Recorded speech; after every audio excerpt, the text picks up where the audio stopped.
ঐ ডাঙৰ আপি তই কিহৰ এনেকৈ মোবাইল টিপি থাকা ইমান কি হৈছে তোৰ প্ৰেমত পইচা নেকি তই কিহৰ এনেকৈ মোবাইল টিপি থাকা সৰু বইনীৰে তই যি পঢ়বা চঢ়বা নাজানা হৈ গৈছে দিনে দিনে গৰুক আধা হৈছে স্কুলৰ পৰা এটাৰ পাছত এটা কমপ্লেইন আহি থাকে কে বেলেগ তাতকৈ টিউশ্যন দিব লাগে তই পঢ়া নাছিলি সেইগিলাক তাৰচোন অকণমান পঢ়া গিল যা নৰো মই তাইক পঢ়াবা গিলি লাষ্টত যে পেনে কান্দি পেলাই যাব তাৰপিছত ময়ে গালি গিলা খাম কিয় কাজিয়া লাগব কিহৰ কাজিয়া লাগব মই আছোঁ নহয় যা পঢ়া গেল যা পঢ়াগে নালাগে যে থাকক যা একো নহয় খালি মোবাইলে টিপি থাকা কা দে যা আছোঁ ৰ কান্দি আকৌ মোকে ক'বা নাহিবি মই মাৰা বুলি ঐ ইফালে কৈতো ক একে কিমান 5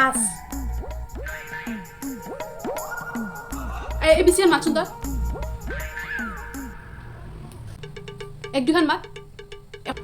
ক'ৰ পৰা 10 লাগি মাত তই এইগিলা কোন নৰা হা এইগিলা কোন নৰা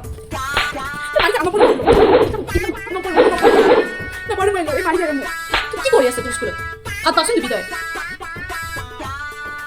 কি হৈছে তই হা তোক পঢ়াবা তোক পঢ়বা দিছো নেকি হা তই যদি কিবা এটা পাৰা নাই তই বাৰী ঘূৰিব পাৰা নে নৰা কি হৈছিল তোৰ একেবাৰে মহাভাৰততো এনেকৈ যুদ্ধ লগা নাছিলে চলি মুখা জন্ম দিছোঁ আৰু সিহঁতক মই মোৰ থাক নালাগে যা কোনো পঢ়বা যা